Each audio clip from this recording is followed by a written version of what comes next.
Welcome to Race Rivals. Adam and Clinton here, and just like that, we're done talking football. Did you see that? You and I started talking football, and Spencer rolled that intro so quick. Yep. And here we are. How you doing today, bud? I'm all right. I'm miserable. I'd call it the January blahs, but it's not blah. I'm just miserable. What's got you miserable? January. You don't know? I'm sure it's the weather. I'm not impressed with our ancestors. What the hell?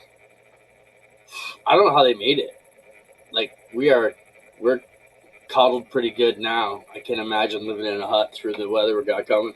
It's supposed to be 94 in Windsor, or not 94, sorry, minus 24 in Windsor this weekend. Kenzie was showing me her upcoming weather. So, you know what? Imagine we're down with Ray Morneau and those guys, minus 24. That is chilly to build race Good. cars. Choke on it, Windsor. When it's still snowing here in March and it's like 20 degrees in Windsor, and you're like, what the hell? It's 2 hours down the road. They deserve minus 24. I saw a video of somebody shared it, and it was down the Clapson Hill. So if you're coming through by the Wendy's there, it was like whiteout conditions if you were coming from Flamborough headed for the 403. And as soon as they got down by the 403, sunny, clear skies, and it was like amazing what 5 minutes will do for you. But anyways, we're here to talk racing. Tonight we're going to welcome Kyle Steckly. Did you send him a link? I didn't send Kyle a link. I assume he's got the link. I don't know. I'm going to text him because he stood us up last week, so I'll text him. Was he going to be like, what was it, the Matt Damon thing with Jimmy Kimmel every week, every day, and never got him on? Said he was going to be a guest every day and then never showed up. Darren Naida is going to join us. For us older race fans in this region, we may know his father, Dane, who was a regular at Oshweekend with the Hills Racing Team for many years, about 10 years ago, most likely. Darren has grown up and had a historic run at the Chili Bowl on Saturday. Started deep in the soup, made it through 8 or 9 races, I think. We will talk to him, and it'll be good to have them on. We'll reminisce we'll talk about what he wants to do, and he had a pretty interesting quote there that said, he didn't care about how many races he went through as long as he could get however many he had to get through to get a full-time sprint ride or something, right? So we'll get Darren on and see what we can do to help him achieve those goals. We'll talk about a few other things. NASCAR trucks, again, of course, the Oshweekend schedule came out, and anything else you find folks want to chat about, feel free to throw it in the comments, and we'll go at it. First off, I'm going to send a shout out to Wesley. Wesley, glad you're here with us, buddy. Hope you're feeling better. Wes has been making some good progress, and I know you're always one of those dudes who looks on the bright side, Wes, so you're going to be slim and trim, man, when you get out of the hospital there, and you'll be looking good and ready to go out and take care of business. So get healthy again, Wes. We miss you. We need you at the track this summer. While we wait for Kyle Steckly and whatever else we're going to talk about, let's talk about, the Oshweekend schedule came out today, Adam, and I only got one comment today from a race team. And the reason I want to talk about it is because it's like, do you ask for opinions or do you not ask for opinions? So I asked for the race team's opinions. I got the majority opinion, and then the schedule didn't work out to attest to that opinion for the majority. So I get it, but it's like it's one of those things where it wasn't a vote. It was like, what are you guys thinking? But then I still kind of wonder. So the question for you is, should I be asking for opinions or should I just be trying to figure it out? It's like a no-win situation, and it wasn't a major deal. So here's the deal. It doesn't matter that you ask for people's opinion. It doesn't matter that you ask for everybody's opinion. What matters is that everybody knows you ask for everybody's opinion, so it gives them the illusion that it means something. But we had this conversation today. It doesn't mean shit. You have a business to run. Imagine this. Imagine I was the only person you call. Imagine you don't talk to anybody but me. How screwed up would that be? We have a pretty skewed view of things, right? Like, imagine Mike Bowman was the only person you talk to. It doesn't matter what name you insert. Any one of the 120 people that race with us weekly. You are going to get a skewed view. So you do have to listen to all of them.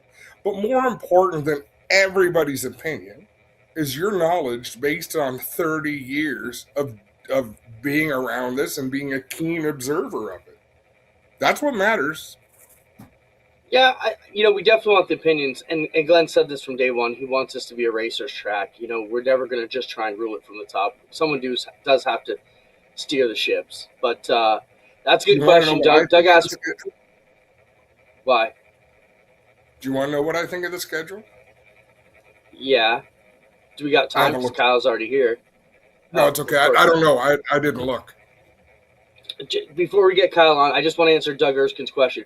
Why no mini stocks on opening night? Doug, we are really in an effort to try and get these shows done by 10:30 by every freaking measure we can to try and get those done in less than 3 hours with all the drivers we have coming through. It's tough some nights.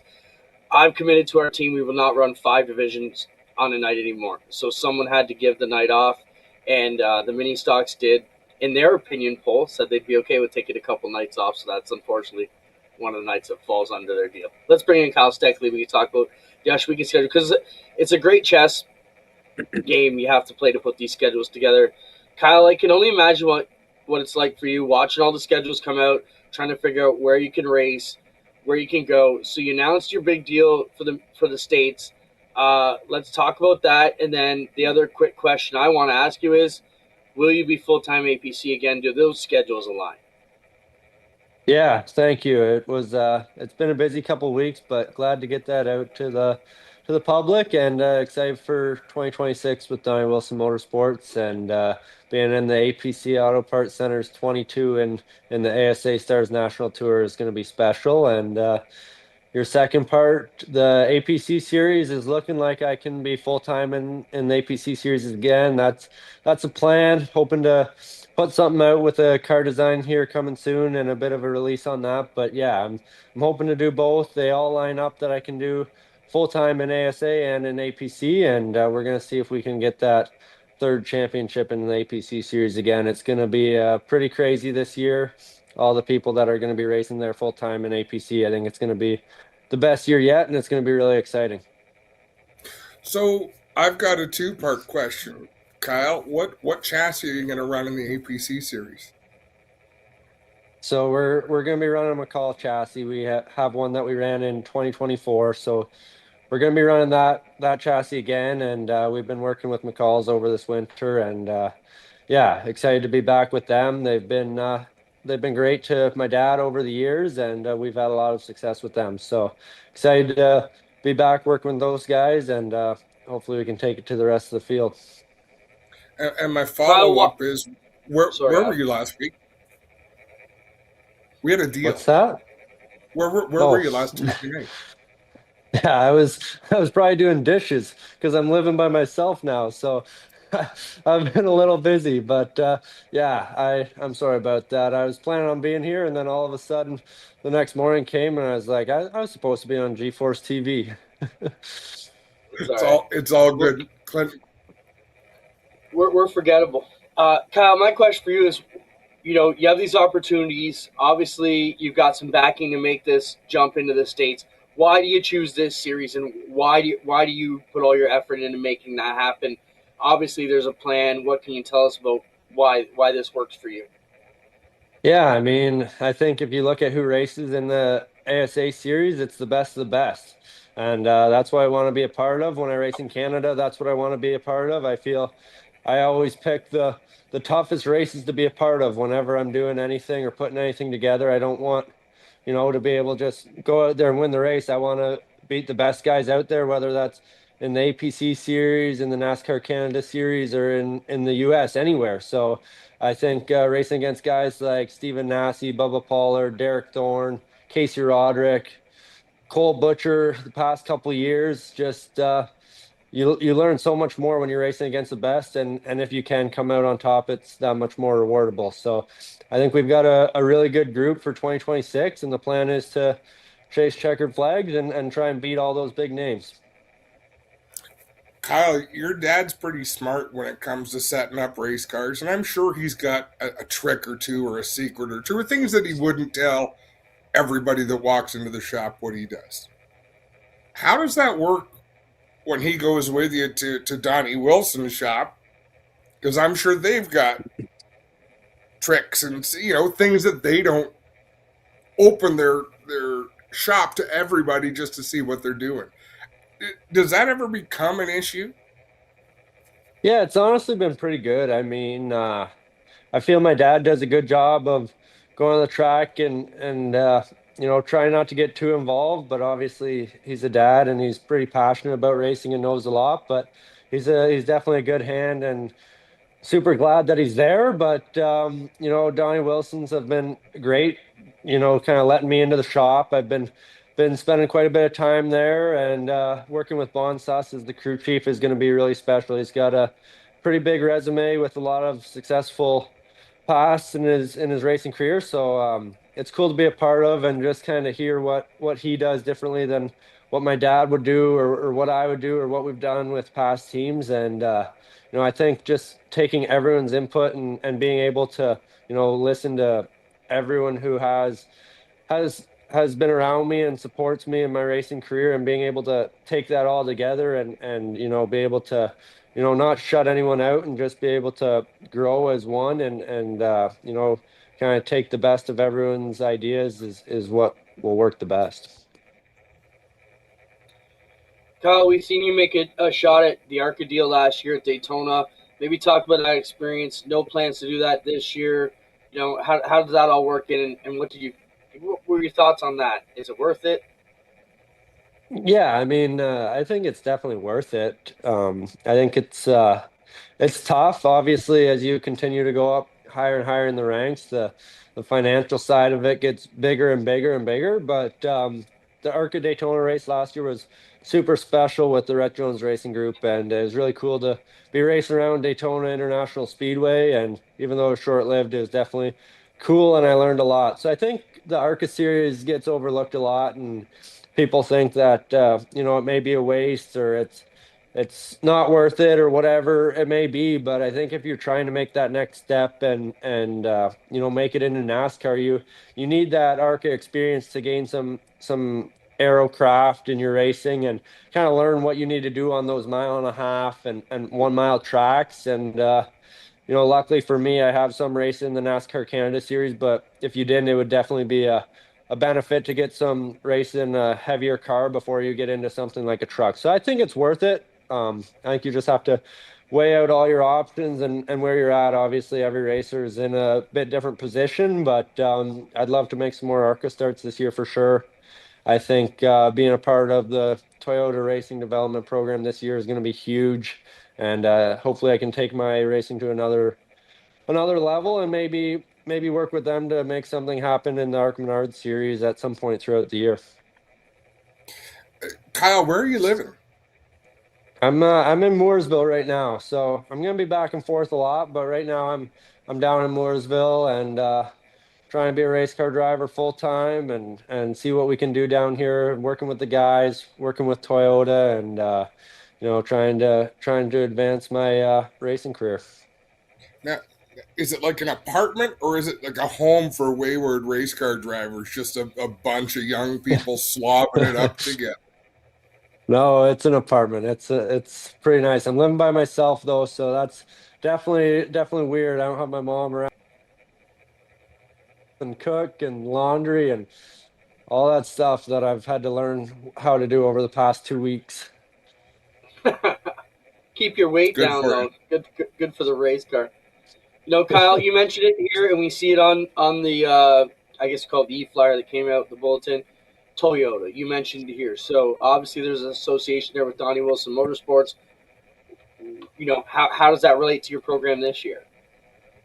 Yeah, I think it's really big what they offer. I really didn't know, in the past we had went down to the States pretty quickly and just got in contact with Rhett Jones Racing and raced for them the past 2 years, and we never really talked to any other teams. So when we decided to part ways in November there, it kind of opened me up to some new opportunities. I didn't know where I was going to be. I had no plans whatsoever, and I didn't know if I'd be racing in the States next year. And then we got in contact with Bon Suss and Toyota and Donnie Wilson, and it kind of all came together. And they've got a really cool program here in Mooresville where they have a whole center with a gym, a kitchen, nutrition area. So, I mean, they have everything there to make sure the drivers, as a physical standpoint, is maximized, and then also they have a ton of stuff to make sure what you're doing on track is the best it can be. Obviously,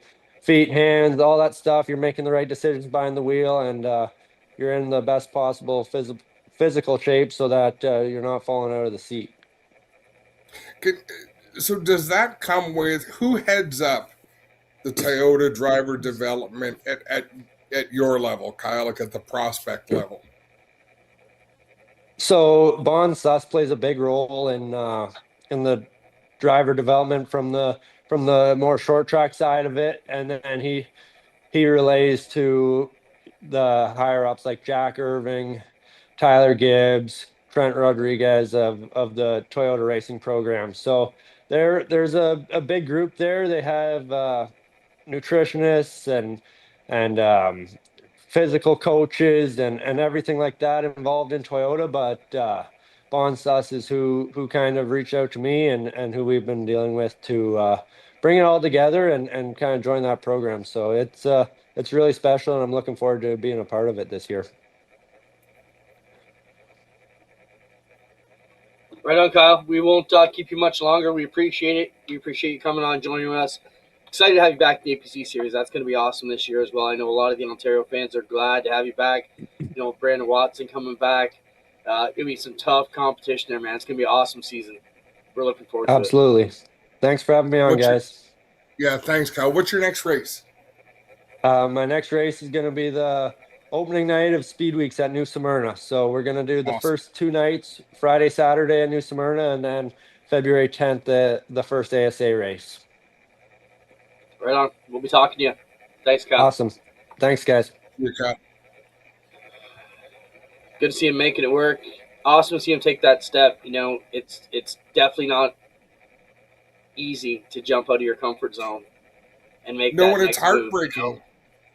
It's heartbreaking to hear from these people when they come so close to making these deals and then it falls apart and they got to regroup. And so really excited. Who knew what was going to come next for Kyle after they announced a departure from Rhett Jones Racing, right? So this seems like a really good opportunity. Right on. Let's bring on our next guest, second-generation pilot, Darren Naida. Darren got a lot of fame on Saturday. Darren, welcome to the show for a hell of a soup run on Saturday for our asphalt fans here. Obviously, it was Chili Bowl weekend. And when you your week doesn't go the way you need it to and you have to start deep on Saturday, the best you can do is make some runs. Darren had the Expo Center on their feet all afternoon. Darren, you made the Chili Bowl exciting for a lot of us on Saturday. How many races did you get through? And, man, you must have been tired by the end of that day. Yeah, thanks for having me on. It was, I don't know, it was definitely a long day for sure. Spent a lot of time at the top of the ramp. Quick turnaround times between transferring from the O all the way to the G main. We went through, I think, ended up racing in 9 different mains. It was really cool to set a Chili Bowl record doing that. And I wanted to keep going for a little bit longer. I felt good in the seat, felt all good to keep going. My biggest deal was this new 3-cylinder deal. We got to work on the harmonics a little bit because it vibrates so much that my hands and my butt were going numb, holding onto the steering wheel and sitting in the seat for so long. But other than that, I was good to go, and the breaks between the races kept me all good and kept me ready for whatever was next. So, Darren, obviously you don't go to Tulsa and hope that your day's going to start in an O main. But as well as that went, what would have equaled that day? Like anything short of running the A main Saturday night, would that have equaled your accomplishment? Like if you got into the B main and finished 1 spot out of a transfer spot, or go to the O main and win all those main events, like what would you have rather? I mean, just as a race car driver, I would have rather gone to the B main and finished 1 spot out, but I'll never forget making the run through the Stoop and feeling all the energy in the building. It was pretty crazy. I was talking with my crew chief Jason McDougall afterwards, and he's talking about, man, this is the third year in a row now we've come together, and we've had some sort of mechanical issue on our prelim night and set us way back, and we're always good come Saturday. And I always feel comfortable all week. It's just if we can get through unscathed and have no mechanical issues, it'd be really cool to see where we could end up on our preliminary night and set us up well for Saturday. But yeah, I mean, I don't know. I mean, that's a tough question for sure, just because I wouldn't trade the experience I had on Saturday for almost anything. It was so cool to see all the different people in the expo center and all the different people that were just on their feet and cheering for me. And it was crazy. You know, the one time I rolled around to turn 2, just when they pushed me out on the quad, and they were chanting "Let's go Naida" and all sorts of crazy stuff. So it was a surreal experience, and it'd really be hard to top it. Had to feel like a home football game almost because you had everybody on your side.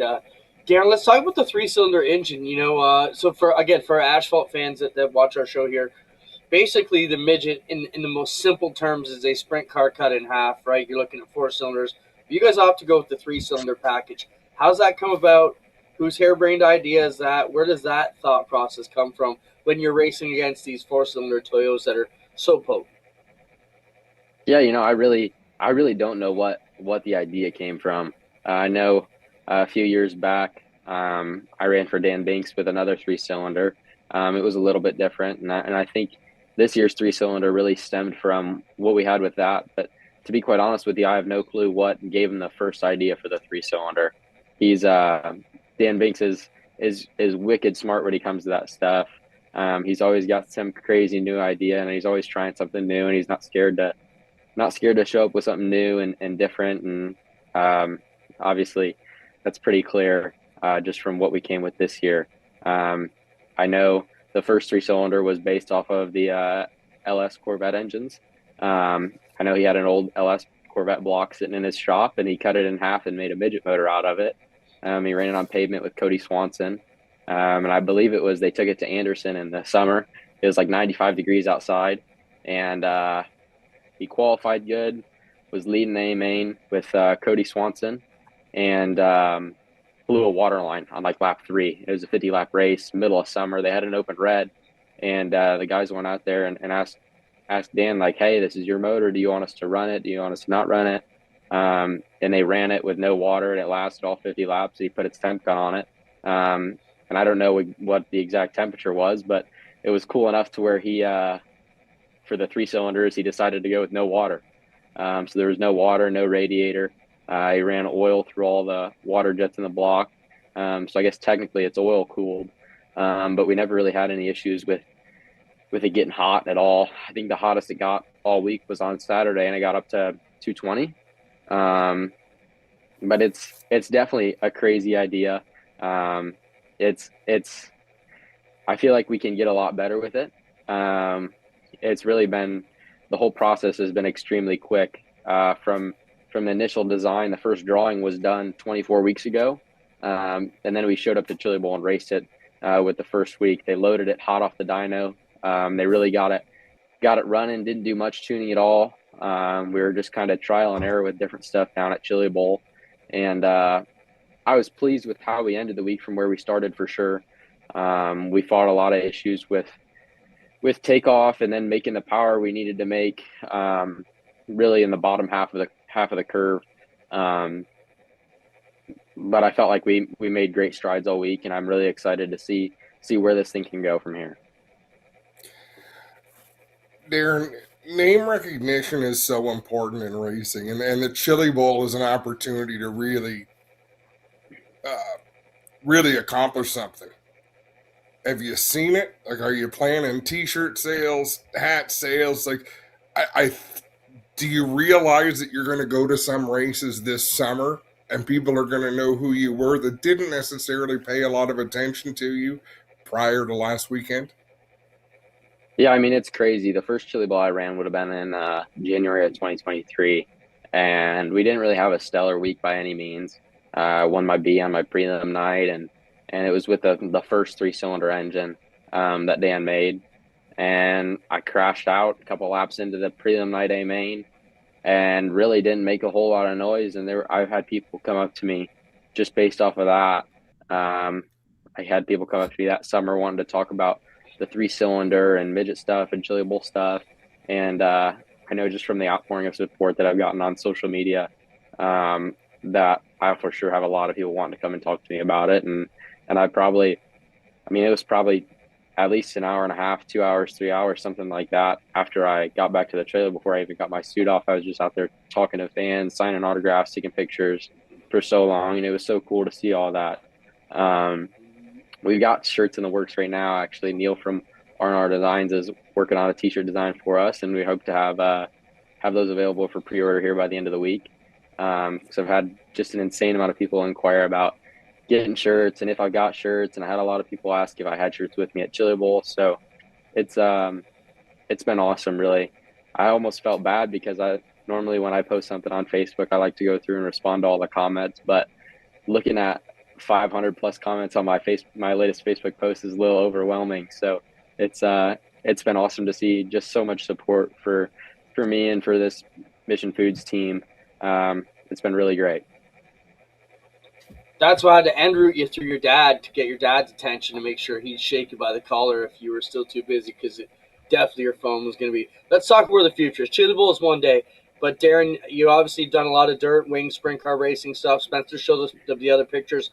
You had a comment this weekend. You didn't care how many A-mains you went through on Saturday. You just needed to do as many as it took to get a full-time sprint ride. So what is the goal? Where are you sitting for 2026, and where would you like to be racing if all goes well? So I feel like the end goal for really any sprint car racer that wants to do it professionally is going to be on the World Outlaw Tour one day. And obviously I'd like to get there. I know I'm not going to get there this year. But that's my end goal. And it's really not even to be a guy on the Outlaw Tour. It's just to be a race car driver for a living would satisfy me without a doubt. But for 2026, we don't really have a whole lot of plans yet.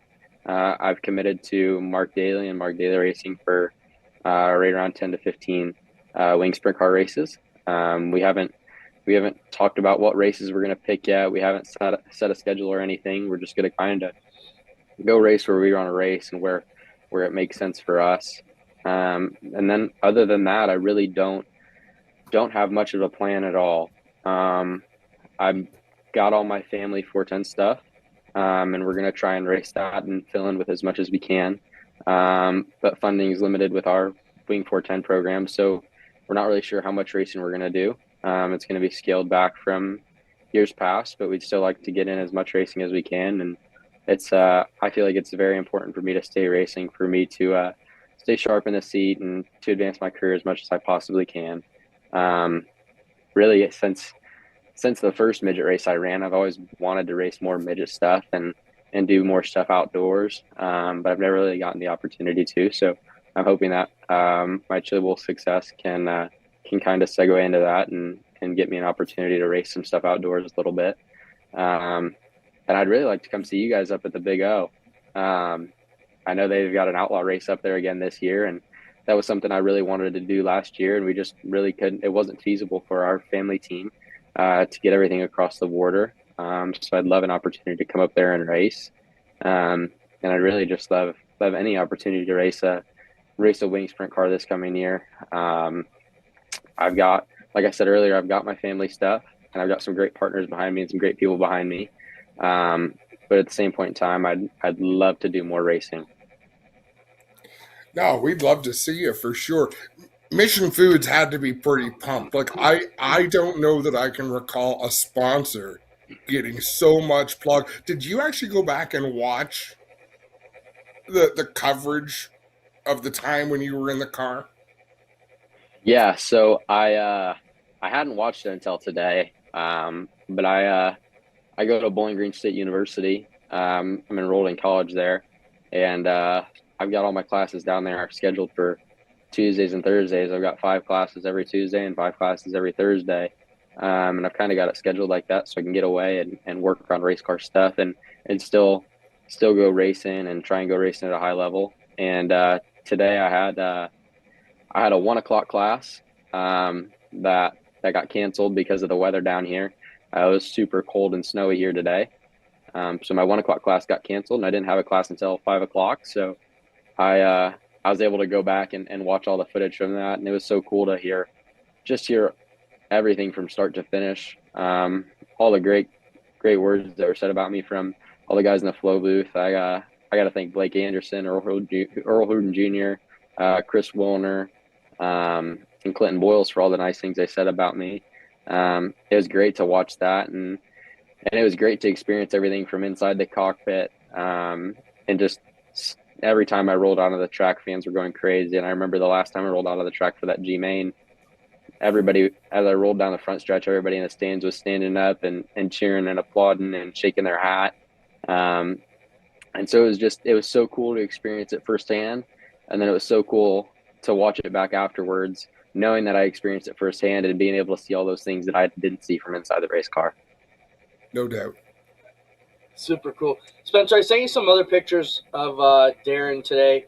Roll a few of them. Some of them maybe the kids picked. But Darren, you actually kind of grew up hanging around Oshawa and Olivia. Your dad sent me some pictures today.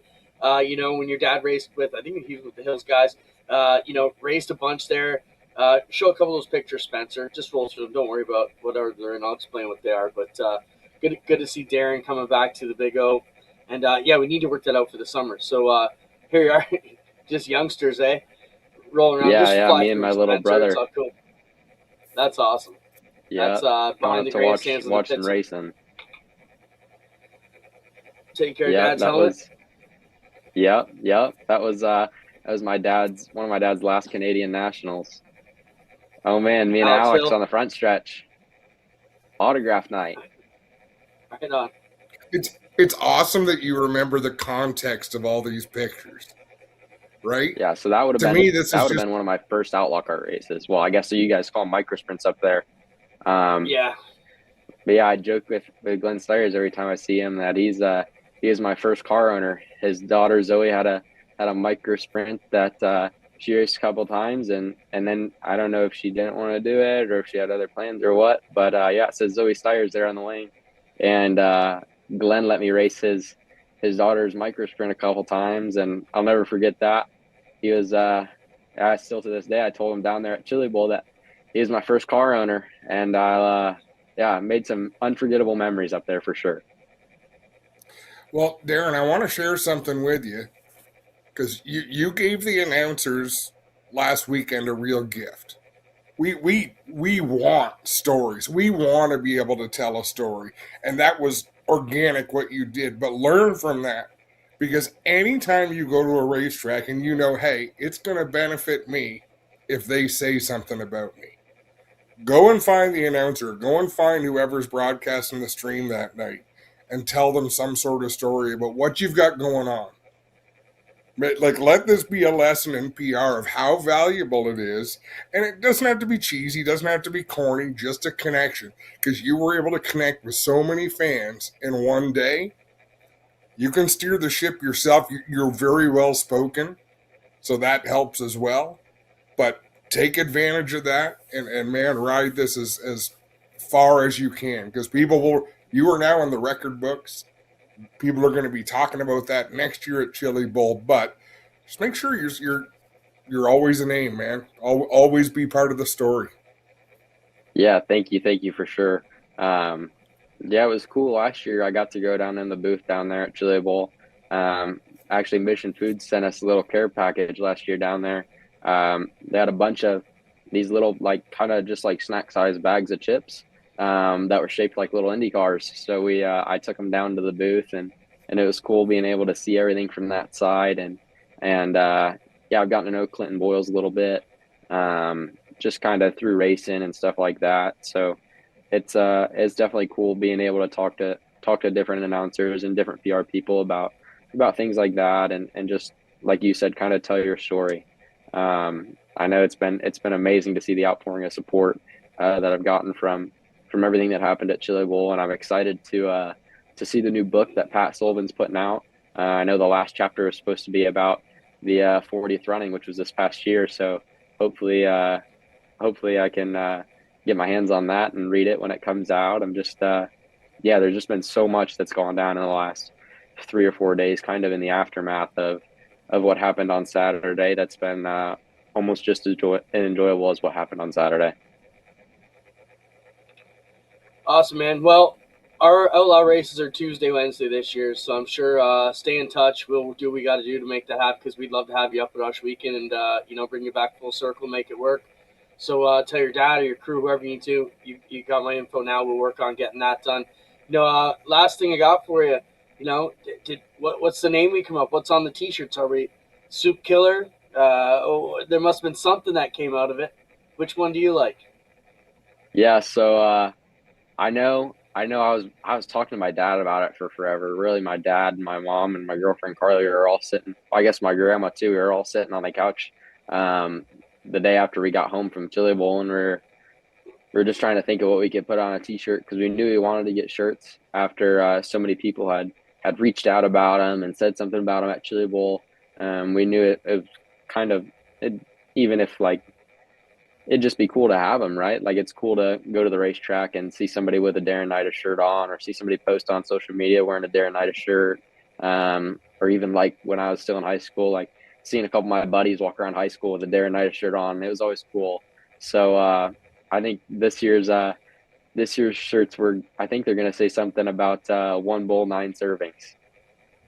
I like it. Nice. I'm into the that. OG, Yeah. Darren Naida. See, there's a lot you can do, especially with the D and the N in your names. You have all the letters of the alphabet in there and just show them all, gobbling them all. There's a lot. There's a lot of ways. Right, I kind of gave Neil from R&R some free reign. Let the creative minds be creative minds. That's kind of what I do. And anytime I get my helmet done from Shell Shock Designs, I tell him just a little bit of what I want, and then them guys are professionals, right? They do it for a living. They don't need somebody telling them what to do and holding their hand through the whole process. There's a reason they do it professionally. So I just kind of let them do their thing, and I'm excited to see what he comes up with. Right on, Darren. It's a pleasure to meet you over the Zoom here. We look forward to getting you up to Ush Weekend. We got to make that happen this summer. Stay in touch, man, and we'll let go. Adam. And listen, Yeah, for sure. If for some tragic reason you can't come and race those shows, come on up and hang out in the announcer. Well, the Outlaw show might not be the best ones to hang out in the announcer's booth with. It's kind of Johnny's deal. But if you can come up anytime, if you got a free night that we're racing, come on up and sit on our side of the track. We'll put a headset on you and let you loose. Yeah, that'd be fun. Thanks for having me on, guys, and hopefully I can get up to see you this summer for the Outlaw shows, or at least come up and see you guys another weekend. It'd be a blast to come back up to Ush Weekend. I feel like I almost grew up there going racing with my dad. It'd be me and him a lot of times, riding up in the truck, and we'd get across the border. I'd sit in the back seat, get across the border, get a couple hours into Ontario, and then I'd come and sit in the front seat with him, rolling into the racetrack and everything.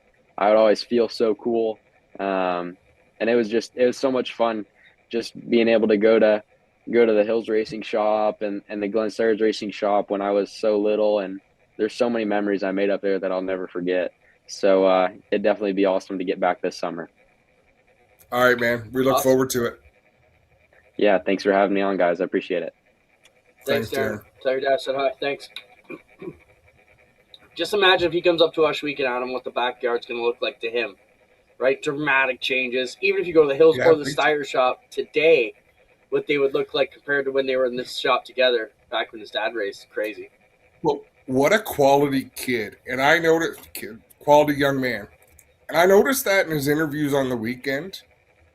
He's got a different tone about him than a lot of the people they interviewed. And there's a lot of great personalities at that event. And I think the crew does a good job of bringing out some of the personalities.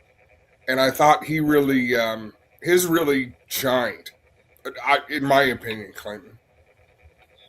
Yeah, I think, we have two things in the Chili Bowl segment, and one of them was, did NASCAR invade the Chili Bowl too much? They had Kyle Larson on one day, Christopher Bell on the next day, right? There was a lot of chatters is NASCAR taking over? Here it is. Looks like NASCAR has bought the Chili Bowl. Here are the pre-race show guests. Monday, Kyle Larson. Tuesday, Christopher Bell. Wednesday, Daytona President. Thursday, Carson Ovar. Friday, Chase Briscoe. All NASCAR guests, 0 Chili Bowl regulars. So I think this whole Darren Naida situation wipes a lot of that out. He brought the story back to the guys we should have been talking about on Saturday and stole the show from everybody else. And, that's a great. We all get up and what's that? That's a great point. And back to the other thing is, we all half watched the Chili Bowl on Saturdays. We're doing our chores. You're folding laundry. But he had everybody captivated. That run had us all. And even the announcers were talking about, you had people who were at the hotel watching who didn't want to leave. They were joking. They weren't going to let the other announcer in the booth, even though it was shift change, just because nobody wanted to mess with Darren's mojo, right? So I thought the whole day, it gave a real organic, awesome story in the purest sense of the Chili Bowl midget deal. And that's what it should be about, getting a so-called underdog, and there's so many in a 400-car field. But it wasn't the Kyle Larson or the Christopher Bells or the, those guys we were talking about. It was Darren Naida, which is cool. And we're still talking about him on a Tuesday, even though he didn't win, which shows a lot about it, right? Let's just wrap up Chili Bowl here. There's the in-car video from Glenn's thing. Show that, Spencer, just in case anybody's... I only sent this through just to give a bit of a look at what it's like to do a few laps at the Chili Bowl. Glenn took us for his in-car on Friday with his hot lap session, which is pretty wild. You don't get to ride around the Chili Bowl like this. So appreciate Glenn, last week's guest, and the boss man, taking us out for his hot lap session. Cool setup.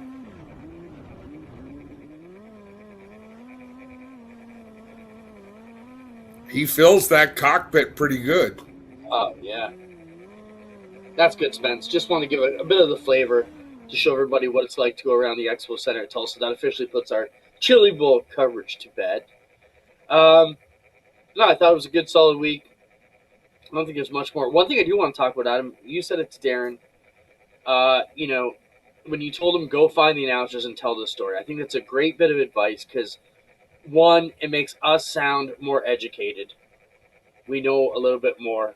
Two, we are either busy or lazy on race day and don't get all the stories. So if you tell us yours, we love that stuff. We'll make sure we get those out for you.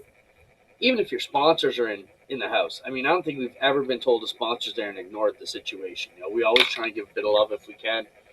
And to top it off the way Darren did it, by taking food to the announcer's booth, well, at Osh Weekend, that's going to buy you a lot of friends. So it really is. Now, my World Wrestling Federation post did not make it onto the show rundown, which is tradition because I like to send things every week that never get to see the show. But what it was about and the reason it was relevant, I'm glad you brought it up, Clinton. Thank you for asking. Vince McMahon was not the best commentator there was. He was not the best play-by-play action caller, but he was the best at steering the story to what he wanted the audience to know, to piece everything together from his creation, similar to what you've got at Oshwegan, because you're the boss, but you're also a voice on the microphone. And that was why I shared that post. It's so valuable. Forget I said that. Announcers aren't that valuable. We're window dressing. But when you have them, it's not the calling of the action. It's how you present the whole night, how you present the story, and what you want to be presented to the fans who are there. And it's not just about turning left for 3 hours on a Friday night. It's about telling the story. And our whole show tonight has been about how important stories are to what we do. That's why I sent that post. Yeah, and for the future, if you send with a bit of context or a little blurb, I'll make sure we pay a lot more attention to it. But I don't feel guilty for not watching half the shit you send in because I know you don't watch any of the shit I send. So I like surprises. That's okay. You're like, yeah, if it shows up on the show, great. If it didn't, wasn't worth seeing. Right? But it was, but the fact that it came up, popped into my mind, good. I remember that I sent it. Had I not sent it, it would be completely irrelevant. So I get to tell my story and take a little dig at Clinton Geoffrey at the same time. That is win-win. Okay. I'm okay with it. people used to ask me what I do, and you're joking in a bar or at a party, and what do you do? I said, I'm a ringmaster of a one-ring circus. Hey, look over here. Hey, look over there. Hey, we've got the trapeze. Hey, we got a sprint car flipping in turn 2. That's what we're doing. We're the ringmasters of a one-ring circus, trying to direct your attention to the flying elephants. The value of the Facebook messages and text messages that we get through the course of the night, I'll bet you at least 50% of the nights last year, Miles Hill texted me at some point during the show to make some sort of a wisecrack. Sometimes it's something relevant you can go with. Sometimes it's just something funny. And then, Alvarez, you're absolutely right. It's the necessary evil for the uneducated. I think we all fight that battle to try and, just like our racing has such a cross section of ages and talents, our fan base has a cross section of ages and levels of intelligence and maturity. Some jokes don't the age gap. Yeah, Clint, we're breaking up a little bit there. I don't know if you need to if you can reset somehow or pop out and pop back in. Went on for about 30 seconds. Is that better? There you go. Yep. I don't know what else. Was your 976 number ringing in the background of your computer? I don't know. I thought I was fine. Am I chopping up again? A little bit. All right. Let's go into videos of the week, I guess. We'll see if we can't clear this up. Or Adam, go ahead. One thing I will throw in, the message, the speakers aren't working in the pits, those can go to Clint. I don't need those anymore. That's fair. Am I still good, Spencer? So far? Yep. All right. Let's talk about truck provisionals, Adam. This came up this week. The Dodge Ram trucks in the NASCAR Truck Series are going to have some extra provisionals that some folks aren't happy with. I know Dale Jr. had to talk about it, and so did Frankie Muniz. Is it a proper promotion? Is it a proper setup, or is this favoritism? How do you look at it? Adam, show me one of the screenshots, Spencer. I think it's the Frankie Muniz screenshot. So if the Ram trucks don't qualify, a la Tony Stewart, this truck, the other one there, Spencer, from that grouping. If this truck doesn't qualify, Adam, they're going to get provisional. And what they're saying is, and this is where Frankie Muniz, these guys saying, it's NASCAR has designated for the first 3 races a new OEM provisional, obviously for Ram.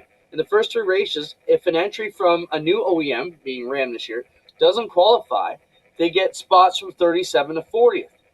It helps to get points until the current season points kick in. Frankie Muniz says it's so pathetic. The situation there, Adam, is the argument is that they don't have to try and qualify. They can just work on race trim and race setup because they know they're guaranteed in, whereas all the other trucks and team owners don't have that benefit. What are your thoughts on that? Well, they're absolutely right, Clinton. But guess what?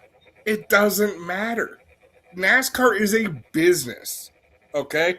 I'm on the NASCAR website right now. NASCAR can do whatever the hell it wants. They can set the starting grid right now on whatever they want to base it on.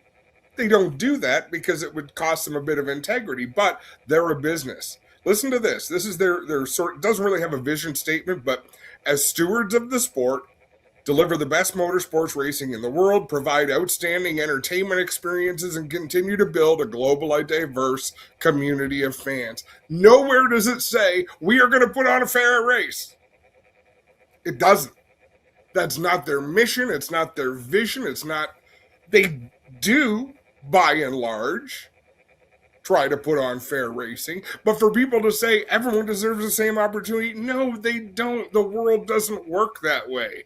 Dodge coming back is a big deal. What would happen if no Dodges got into the truck race? Bad for business. Bad for the France family.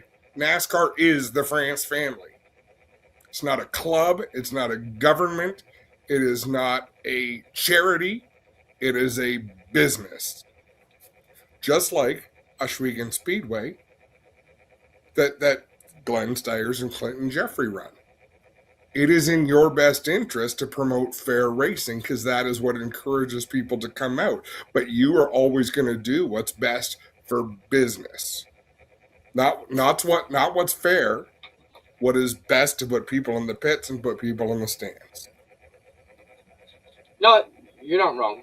I agree with everything you said. I can understand why the other teams are butthurt about it, but sometimes it's the cost of doing business, right? Me too. That's just the reality. Once you strip back what's popular, and it's only popular with people who think everybody deserves a fair shake. Everyone doesn't deserve a fair shake. It'd be nice, but that's not how the world works. True. Let's jump over to a couple comments. There was talk about Cole Butcher and Stuart Friesen. I actually messaged Stuart Friesen today, tried to get him on the show. He couldn't make it. Av's been trying to get Cole Butcher for a month now. We haven't been able to knock that down. So Albers, not for lack of trying, we have been working on both those avenues to try and get those gents on. I also got an email request out and talk about some vintage racing. We can do that next week. We'll line up some of the vintage folks. Because vintage modified racing has kind of had a resurgence around here. When I started announcing they were parading these cars around, now they race the shit out of them.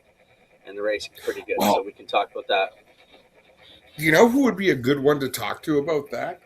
Jonathan Ayrton, who I work with, brought out his Sportsman last year for the first time.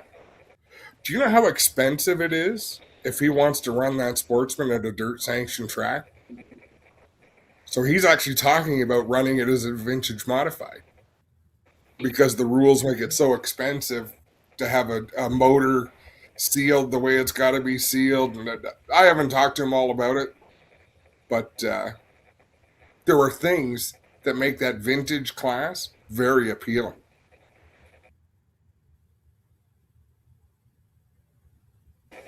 Uh-oh.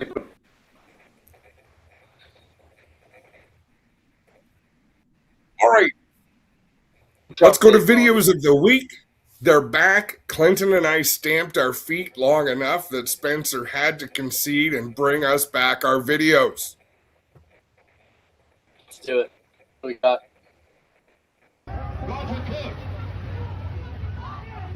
Get about this one. Listen to the announcer screaming at them at the end.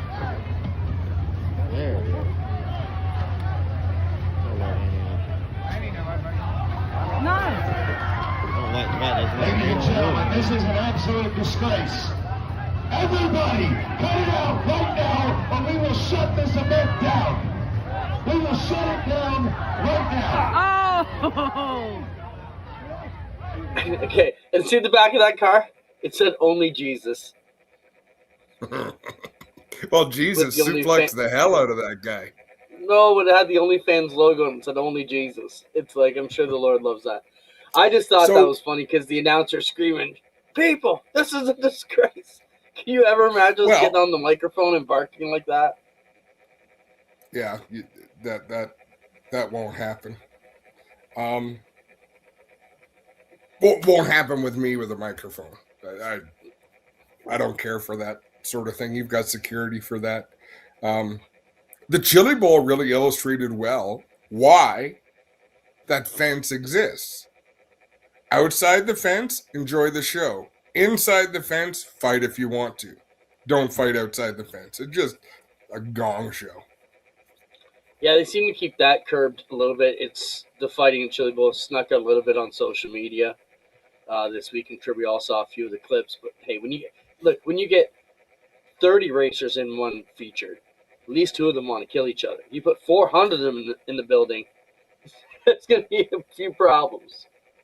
Well, and think of this. If there was 400 entries to the Chili Bowl, how many of them couldn't afford to be there?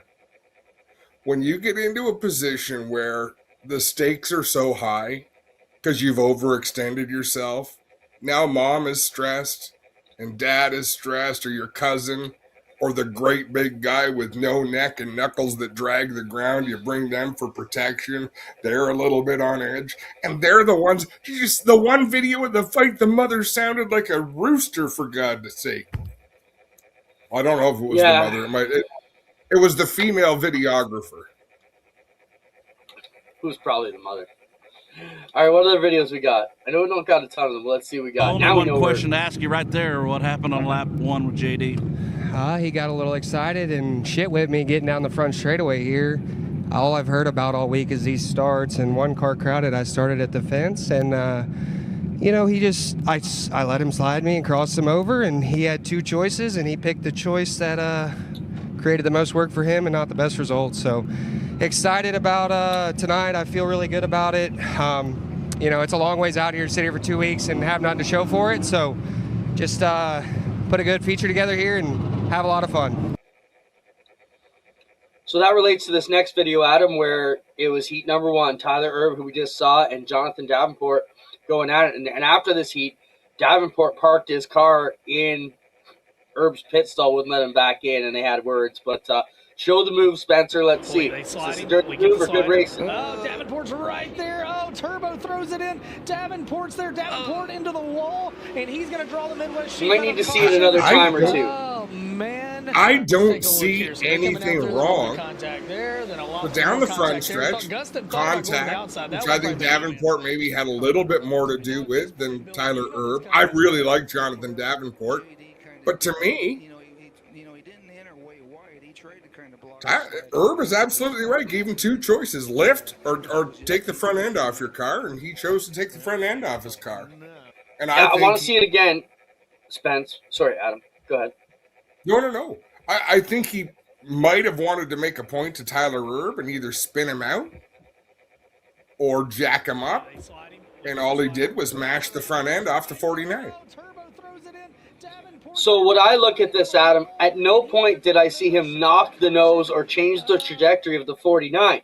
Was he on the nose? Oh, yeah. He had that slip nose right up under the back bumper when it was over. But he didn't knock Davenport away. Watch, Davenport doesn't change his degree at all when he goes across the nose. A failed slide job results in contact from the right side of the sliding car. Show that one more time, Spencer. A failed slide job would have...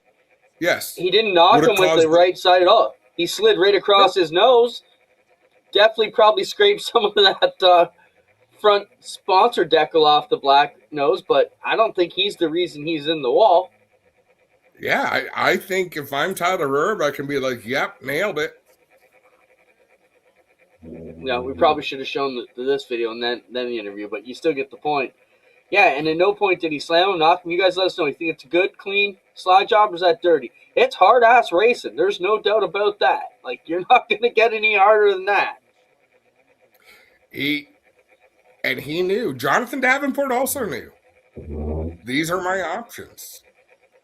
Right? Yeah. And he put his foot down. And sure, if I'm Jonathan Davenport, maybe I don't love it.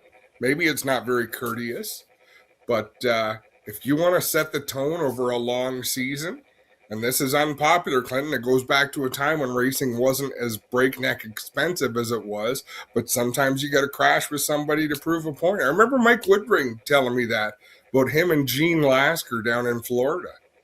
He said, we had to crash real hard once together, so Gene would know I wasn't going to get run over. So once we did it, we were good. What's next, Spencer? Something happens with the lap traffic. It's a good battle between Keelan and Kevin Harvick. Keelan in the green car. Here comes Kevin Harvick to the inside and to the lead. But the bumper's applied from Keelan Harvick. What a duel for the win here at Tucson. Oh, now he's getting the bumper. Oh, he gets it from Dad. Kevin Harvick gives it back. Kevin Harvick to the lead. The fans are on their feet. And here comes third and fourth while these two are... If I'm not mistaken, Tucson's a progressive banking track. Pretty neat little short track. Keelan Harvick's going to be a hell of a young racer, too. He's just, you can tell he's putting the good turns in so far. Excited to see what this year brings for him as he's stepping up in the deal. Keeps moving up those ranks, looking better all the time. What else we got, Spencer? That's it. All right. Cool. Well, now we got videos a week back. We do have an approval process. Spencer gets to veto them. They've got approved. You may see a little bit more credit videos coming on. We appreciate Spencer putting in the extra work, and we will continue to push them out. Before we get to picture drop, Adam, I just want to talk about our weekend schedule for a second. Keegan Baker asked, why aren't the crates part of the Outlaw deal? Well, for one, we just have so many of them. The Outlaws don't want us to trump them with 40 cars. And we also bring in the two other divisions that we feel are going to draw from the Brighton and Buxton areas to get those racers involved in the night too.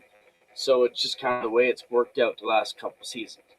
Schedule's out though. Our weekend webpage is up. A couple things that we'll talk about in the coming weeks. Fan Fest week. You're going to love that. Going to have a bit of a cool promotion of that. We'll work on getting those announced here in a couple weeks. This is all done and working. I just want to say we take a lot of shit for maybe waiting to get the schedule out, but I would like to point out we're one of the first speedways with all our business done. You notice all the sponsors are there. It's all laid out. We could have put the dates out a few weeks back, and maybe we'll do that coming forward into next year, but I prefer to have it all spick and span, nice, clean. Mike Morris did a great job with all our partners again, and business of Ush Weekend's booming. We're going to have another great year. Can't wait. It'll be a lot of fun. Picture drop. We got a couple pictures to look at. I don't think we got anything super crazy. See. Spencer, I sent this for Spencer because when AI started coming about maybe 3-4 years ago, Spencer told me, look at the hands. If they got 6 fingers, you know it's AI. So I sent this one over for Spencer. My point of this, Adam, is I will buy the first cell phone that can filter out AI trash from my social media feeds.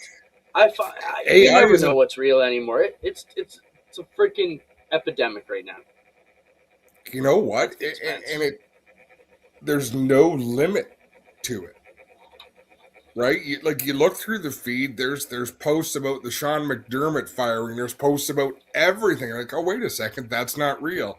That's not real. Did Jim Kelly really step up and say this? Like, it's awful. It's awful. You have to second guess literally everything now you see. And there was a time when we knew Weber Valley was AI and bullshit. But now I don't know if all these other posts are bullshit. So it's hard to tell. All right, what else, Spencer? This is the Ford Model T. Do you like it or hate it? I think it's kind of fun. I like it. Kind of do. I just thought we get to the opinion. I think it's kind of cool. Out of that PT Cruiser, HHR, retro, kind of bringing it back look. All right. Moving on. Tall people won't be able to drive them, but what the hell? It's never been a tall person's world anyhow. It's only a 2-seater. Maybe it does have room in the back. What else, Spence? We talked about this, Adam. Carbon fiber connecting rods. Yes, these are real. Why go swinging around 100-year-old forged rods and engines that spin 9,000 RPMs? They aren't weak plastic toys. They're topology optimized, FEA driven. Pretty wild stuff. Show the other picture, Spencer. These things up close. They are pretty wild looking at them. It won't be long before we're going to have this going on, right? Yeah, how much cheaper are they than the steel ones? Because they're 3D printed. Cheaper? They're probably 30 times more expensive than a set of rods. Isn't that why we make advances, so the things can be cheaper? They certainly do not make advances to keep things cheaper. But I thought they were pretty neat. They're pretty neat. I hope I never see them, except sticking out the side of an engine as someone who thought it'd be smart to buy them. Why does Oshwegan have a full moon background? That's a good question. Probably because it looks super cool and pretty. It's a dandy image. I love it. Plus, I don't argue with the master. I send Greg Conlon a spreadsheet. He sends me back magic. I don't argue. It's like Spencer. Yep. I send him chicken shit. He sends us back chicken salad. It works out. All right, what else, Spence? Oh, we talked about Swamp Buggy Racing. This is... You know what that is, right? Cletus. Yeah, Cletus McFarland was the Swamp Buggy Races this weekend. Is he going through the sippy hole? It looks like he was strapped in, gonna run. Yep. I don't think a guy like Cletus is gonna put the 5-point harness on and put the helmet on unless he's actually gonna fire the thing up and go for a cruise. He's just not the poser type. Fair enough. So, We got to get down there one of these days. I think it's Naples, Florida. Yeah, Yep. maybe that was AI. and actually, the moon may be AI. I can't deny her. I wouldn't say that's a real moon, but you never know. I don't talk to Greg in the off season, or I'd ask him. Shout out to him. Been taking care of the family this week, so Greg's been working hard at that. What else we got, Spencer? I know there's at least one or two more, I think. Oh, this kind of caught me off guard, Adam. We're on our guys about belts, and here's the Chili Bowl, a winner with a June 2024 expiry date on the belt. So obviously they're not caring about that at the Chili Bowl. Who is it they let go out in a T-shirt? Yeah, and they make a big deal of it and talk a big game around. Think, you know what? That's, I don't know. To me, that's not cool. That's America. All right, let's go. Next one. Cam, this got a lot of buzz this week. Babs Motor Speedway says features done by 9 p.m. or grandstands money back guarantee. Man, this got everybody up in arms, and my inbox was flooding in with this. Is it clickbait or a good promotion? Because it's only for one night where they don't even have their sprint cars. They just have 3 stock car classes. Now, to me, it's bullshit because, I can create a schedule that I can guarantee to be done. Now, if you say every week we're going to hit this mark, now you got me. Now you're swinging for the fence. Wait a second. They don't say they're going to get the show in. They just say it's going to be over by 9. Well, they did say throw the checkered flag. Unforeseen circumstances, and they did have a few things. But, I got excited. We're like, okay, that's pretty ballsy. Like, what if we said everything done by 10:30 or your money back? You get a free ticket to the grandstand next week. That would be ballsy because that's our target, and it's hard to hit. Maybe 25% of the time we can hit that mark. God, can you imagine how miserable Dave Hunsinger would be? He's miserable without that rule. It would be not good for you guys to be around us at 10:15 if things aren't going good those nights. Yeah, so I don't know. To me, it just seemed like a lot of clickbait. They got a lot of press over it, but when you actually delve in, I think it kind of pissed me off more than it got me excited because I'm like, you roped me in, and it wasn't even the payoff. I'm tired of clickbait, but I will say this: long live the Chaz. That video of him running to Hendry County was pretty good. Did you watch it? The Chaz? No. It was good. It was good. He took the time to film himself at Daytona Speedway, at Terre Haute. He put in the effort. I might have to look it up then. All right, what else, Spencer? Cadillac taking a lot of shit about, their entry is got a Ferrari engine. It's not really Cadillac. I thought this was some good AI. This is AI, right, Spencer? Obviously. Someone decided to put the Cadillac nose on the Formula. I thought that kind of looks badass to me. I'm kind of into that. It does. Buford T. Justice goes F1 racing. It looks like a combo between like the Oscar Hot Rods and an Indy car, So, all right. What else, Spence? This got me. Sit in the grandstands, watch your spoiled ass grandkids send that rented midget straight into the fence. Damage clause engaged. Damn it! Way to go, Caleb. I don't know why I said Caleb, but seems like Caleb would have a rich grandpa. All right, Spencer. What else? Are we down to the other 2 pictures? Let's see it.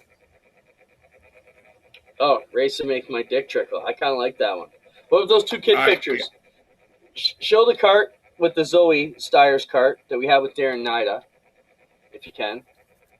And then the other question was who also drove it, which was the last picture I sent you. Spencer's scrambling back there. Octopus Arms has them all engaged. So there's the cart that was Zoe Starr's, that Darren Naida. Show the other picture of it. You know who else drove that cart? Nope. That's still Darren Naida. Oh.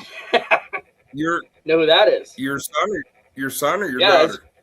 Jack. That was Jack's first. Got handed down to Jack for 2 seasons. And then he grew up to be bigger than me. But, yeah, I just thought it was funny when they sent those pictures. Dane Naida sent a couple pictures over today and saying that Glenn gave him his first ride, which is kind of cool. Made it through another week. That was a good show, buddy. I feel like we're heading uphill towards racing season now, and, you know, schedules are coming out. Be Motorama before long. Be fighting over pronunciation on that.